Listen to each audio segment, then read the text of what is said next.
Hello everybody, welcome back to Automation. My name is Cone Dodger, and today we are looking at the public beta of the big update I've been waiting for, we've all been waiting for. Now this update doesn't introduce any new real mechanics to the game, like the last big update was the car bodies, or sorry, the car platforms, but this does introduce some very core game elements that will help make the game into something more than just a sandbox type of simulator, and more into a full-on tycoon game. So what that basically means is it's all about the details, and we've been missing a lot of details, but because it is a new build, and I am currently using build 1353, which is beta, it is public beta, so if you go on the forums you can get it yourself. What that means is bugs everywhere. So we're going to help in the bug chasing process and just check out the new stuff. I'm not going to do any kind of serious let's play or anything like that. We're just going to kind of explore the new beta, or sorry, the new build features. So let's start with a new platform. We got a ladder frame to choose from. Obviously this is just the first workings of a ladder, and you would build off of that once you add more chassis to it. But we're going to go with a typical modern monocoque type of unibody, and we'll stick with just a modern 2014 car and not try to do anything aero specific or crazy like that today. Let's see, let's go with a regular AHS steel material for the unibody chassis, if you will. We will build a front longitudinal type of, rear-wheel drive platform. And let's go with McPherson strut up front. Nothing too terribly fancy. We'll do a semi-trailing arm. Now let's do a full double wishbone in the back. And a body made of... let's go with fiberglass. That's something I haven't messed with, just to reduce some weight. Alright, and then we'll go on to a body shell, and you'll see lots of body shells to choose from now. You got more body shells and some repetitions in the body shells that are just larger or smaller, so you got some variants to work with per body shell. And it looks like it's giving us the wheelbase down here now. I am not sure. I think it may be that you will be able to adjust the wheelbase. I'm not 100% sure on that. I'm going to say probably not, but it would be really cool if you could adjust the wheelbase. Doesn't look like it. That is in this beta anyway. Alrighty, so we're building a rear-wheel drive car, so let's choose something rear-wheel drive looking. How about this? Not quite. Well, no, not quite. We are building a 2014 car. But it is cool. Now we have some old school bodies. And I saw this one in there, which my eyes instantly gravitated towards. A little bit of a 3-door hatchback. We'll say a Stereon Celica Supra combination. Actually looks pretty similar to the XRT in Live for Speed, which is cool. Now my favorite games are starting to cross over, huh? Let's get back out of here. We want to build something more modern looking than that. So, how about a sedan? Oh, that's the big sedan. Oh, buddy. Yeah, 120-inch wheelbase. That is a large sedan. How about... Okay, we got two of these now. Is this one... Let's look. We have a 106 and a 98. So let's build one of these 98s. Is that the same one as before? No, it looks shorter. It definitely looks shorter. And I approve of that. But I don't know if I want to do that body again. I've done that one a whole lot. Oh, the decisions. Why is this always the hardest part? Screw it, we're going with this one. Even if we have done this one before, we're just going to check out the new features today, so we're not doing anything to do with the car. Oh, look at that. That sticks out further than before. Cool. Do a Jay Leno lip on there. Or chin, I mean. Okay, so let's just do some basic changes on here. Just change it up a little bit. Nothing too crazy. Kind of suck in the nose. Very modern look. A little bit sleek back. We'll go for a little bit of a hatchback, but not a full hatch. Bring that bumper in even a little bit more. Let's go for pretty wide fenders. Try and put some big tires on here and get some grip, because there is a purpose to having a lot of grip now. Color. Like dark blue. And now let's throw some fixtures on there. Just real quick, run through it. Just want to get a chassis or a body worked out so we can start moving on to some other things, some new things. Although there is new stuff to be seen throughout here. Obviously we have the new bodies.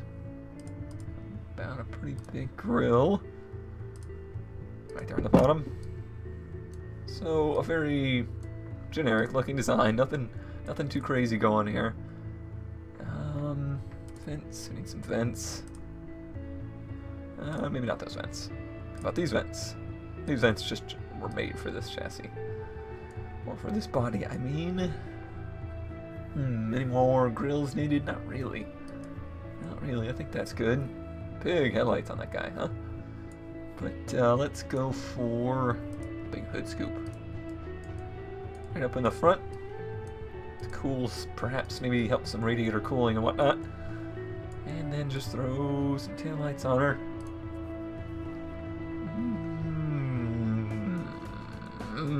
How about these? I haven't used these before.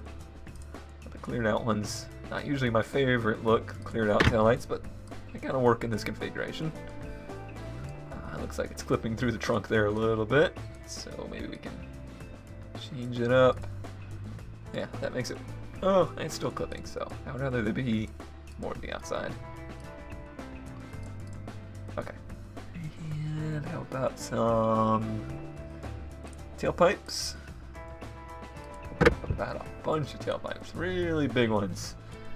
Let's not go for any kind of tuner car setup. Let's see how much engine we can fit in this thing. Put this right there. Yeah,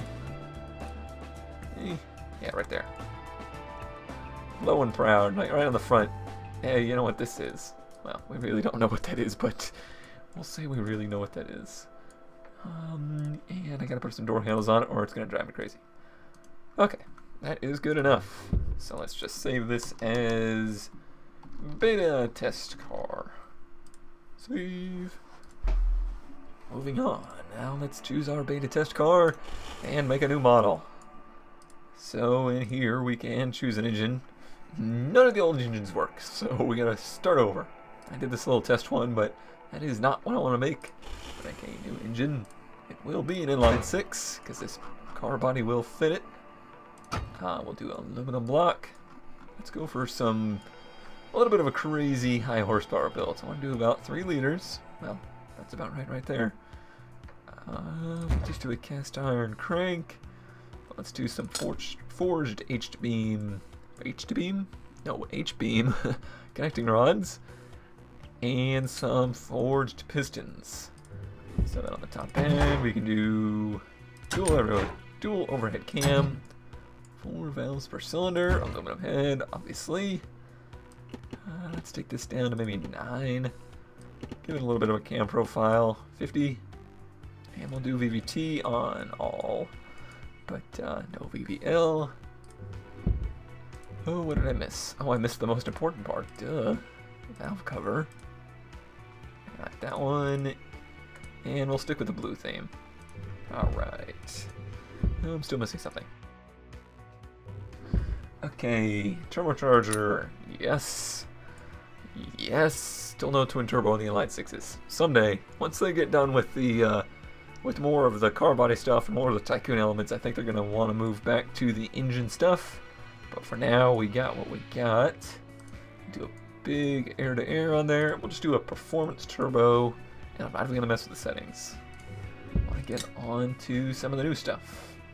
I'm going to do on direct injection. Nice slim setup there. Performance intake. And we'll run on super unleaded. We don't have to go too rich. Put some timing in it. I'll do 8,000 RPM. Short cast, we'll do a full 3-inch exhaust, high flow, and just a straight through muffler. A little bit of a ricer fart can on there. Okay, so let's start this up, see if it explodes or if it does just fine. Oh, they put a cover over it. Ooh, ooh, the covers.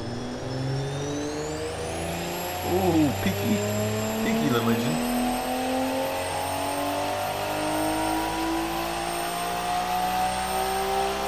Alright, well, it kind of falls on its face at the high RPM, so I might just cut that out. Bottom end part is reducing MTFB. Unacceptable. I wonder who that is. These guys, that would be high and very high. It's probably these. Well, we'll go for titanium. And that is good. Your car can only cool 443 kilowatts. Your engine has exceeded this. We can fix that. Can we? Yeah, we'll have to go back, but we'll fix it. I think that's good. 395 horsepower. Weird torque curve and weird power curve. We'll see how that plays in later. So let's exit out of that. Let's actually go back.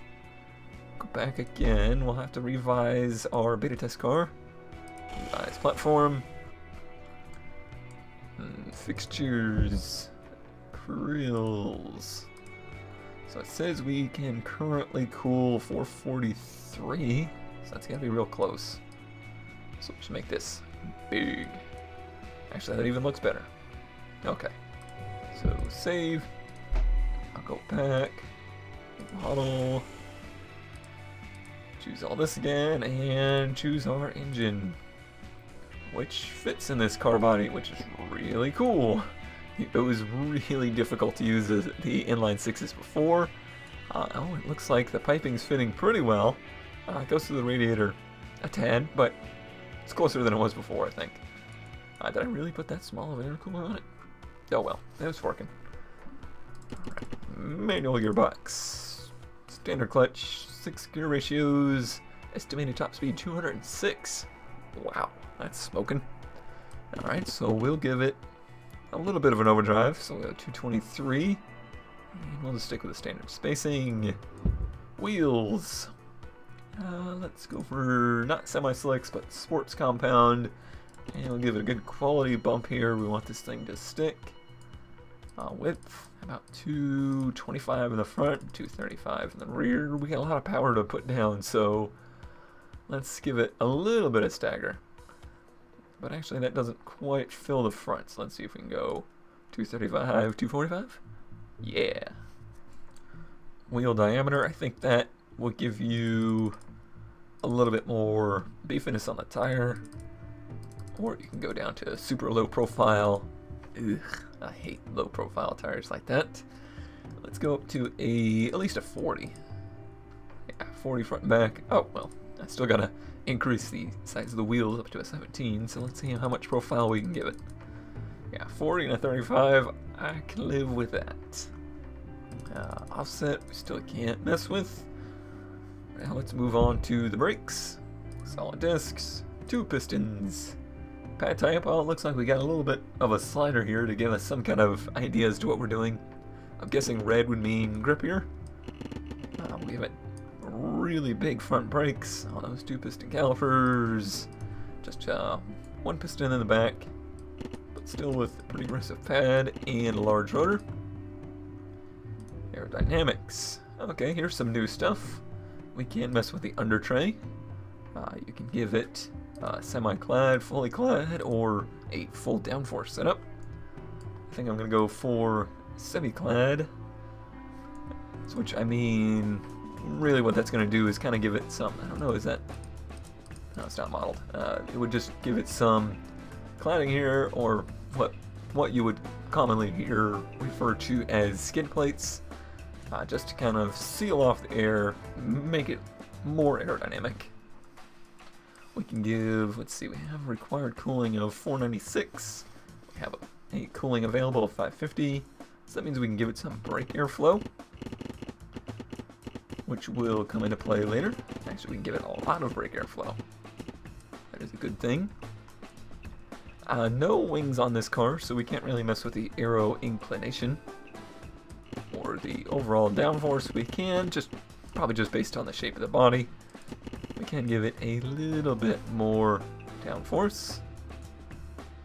Alright, and now we have a new tab here, interior. We can choose how many seats we have. This looks like it should be able to accommodate 4. You know, probably 2 small children in the back, but 4. We can choose how luxurious or premium or handcrafted, you know, your Aston Martins, oh, who makes that really? Oh, Pagani makes really awesome handcrafted interiors. I think we'll just go for premium. Choose how much sound insulation you want. We'll go, we want to hear our engine, so we'll go with not too much sound insulation. Entertainment, no entertainment. The only entertainment you have is up here. That's all you need. Power steering, ABS, but I don't want any of that. Safety, we'll do standard safety. If it were me, I'd probably pick none, but let's not kill all of our customers, so we'll go with the standard. And I think that is good for that. Oh, you can also see that there's now quality sliders on all of this as well, and there is quality sliders on everything. So you can make your wheels high quality, wheels and tires, your brakes high quality, you make your aero high quality somehow. You can also make your interior elements high quality and your suspension. There is going to be options for springs, dampers, and sway bars. As of now, they're all passive, so in the future you will be able to do like active ride control and things like that. Let's see, ride height, let's bring that down. Let's put a little bit of camber in it. Just try and make this thing a little sportier. And some stiffer springs. Dampening stiffness as well. And a good front sway bar. Though we won't need too crazy because of the stagger. So it should be a fairly tame car to drive. Alright, here comes the fun stuff. Now we're on the testing menu. And we have all of this, which looks pretty much like before. Let's look at some of these stats. Weight. We don't have to calculate our own weight now. It's telling us this car weighs 2,700 pounds. That is a nice weight. That's kind of in that BRZ territory, but with significantly more power. 6 gears all-wheel drive. Apparently I accidentally chose all-wheel drive. I sure did. Let's go back to rear-wheel drive. And we do this. That shed some weight for sure. 2,550. Now we're even lighter than that BRZ. Ha! Take that, Toyobaru. Weight distribution automatically calculated for us, and that is much more realistic. You don't get just to choose what your weight distribution is. You get what you get, and that is 53.9. Ooh, that's a little front heavy, but it's an inline 6 and a sports car. What do you want? Acceleration 4.7 to 60 or 62. That's pretty stout. Runs a quarter mile in a 12.3 and 127. We got our cornering G at 1.12. That's really good. Economy 23.6 miles per gallon. I can live with that. At downforce, obviously we are creating lift because we have no wings or lips or anything like that. Alright, now for the fun stuff. This was a total surprise for me. Obviously I've been following the automation development, both on Facebook, Twitter, YouTube, all that fun stuff. And as soon as I started delving into this stuff, I got really excited. And if you saw my previous video, I did sort of on automation, but it was actually in Sandbox. I started making the test track. The test track that you will be able to run your cars on. And here it is, a little bit more fleshed out than we saw in that video, so I've got work to do to try and recreate this track. We have the automation test track. We have the airfield track, which looks very familiar. Very familiar. I don't know what it could be from, but just something about it. And you also have custom tracks. So look forward to that in the future. I will definitely be making custom tracks for automation. You can be guaranteed of that.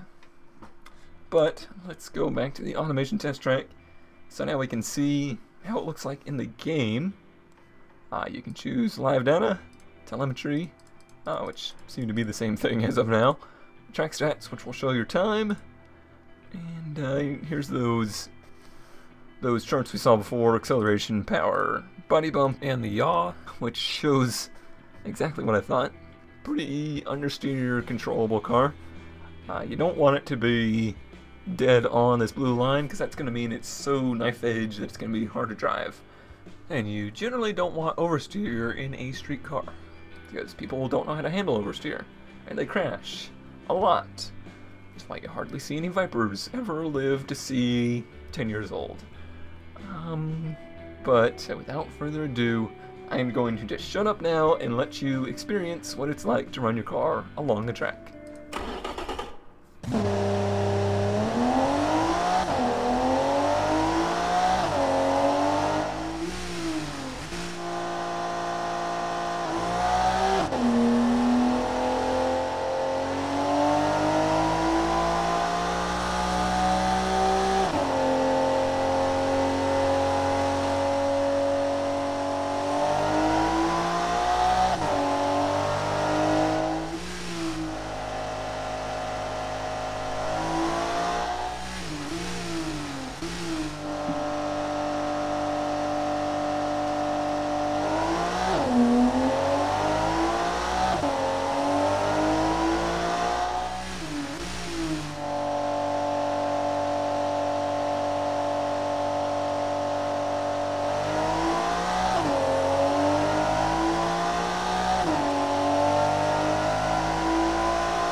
Alrighty, so there we have it. How cool is that? So our car made the track in 145 seconds, and it gives you split times, and wow, I am just blown away with the fact that they added this into the game. I knew they were going to add something of it. A lot of people thought it was going to be like a 3D representation. Those people are crazy. This alone is awesome to me. I will spend even more time in this game than I did before just to mess around with this, trying to beat lap times. I'm sure there's going to be competitions. It'd be really sweet if they could implement this into the multiplayer somehow, so you can compete for time with each other, not just for the engine stats and whatnot. Yeah, that would be really cool. I just actually thought of that. That would be really cool. Yeah. Now, it's not perfect just yet. You saw that the lateral G's weren't working. That could just be a bug. The inputs, they're not perfect. You know, as it's going around the turns, it sounds very monotone. You know, there's no throttle input. It's like it's just perfectly stuck. That could all be refined in the future. But even as it stands right now, very pleased indeed. Well, it was so much fun, let's go around there. The quote-unquote airfield track. See how it goes. That's a little weird there, it just kind of jumps right in. It'd be cool to, as it's sitting there, you have like a timer, and then like the engine revving and whatnot. Just small details. Alright, here we come up to Winkle. Handles it pretty well. This car, a lot of power. One thing I noted is that it's going outside of its peak power band a lot. Peak power band of 6,700. We're going well above that. Yeah. So, losing a little performance. Coming down now into Petrol Head. Pretty sure that's Hammerhead. Petrol Head. That's what it means. Just the way it perfectly holds RPM through the turns. In reality, you would be slowing down the apex and then accelerating out of the apex. So, there's still a lot of refinement to be done. Or that could be done. And not to say it absolutely has to be done. Now we're coming up through DevMeth. Gaining a lot of speed down into green light. Looks like we're taking the Michael Gambon line there and cutting half the track. Down into release. And across the line. And what time was that? That was in 85.52. So, go look at the Top Gear test track, the airfield track leaderboard to see how that time stacks up. And stay tuned for more automation videos. Now that the update's out, I'm going to restart the whole series with the Vector Automotive group and make a bunch more cars. So stay tuned for that. Thanks as always for watching. I'll see you next time.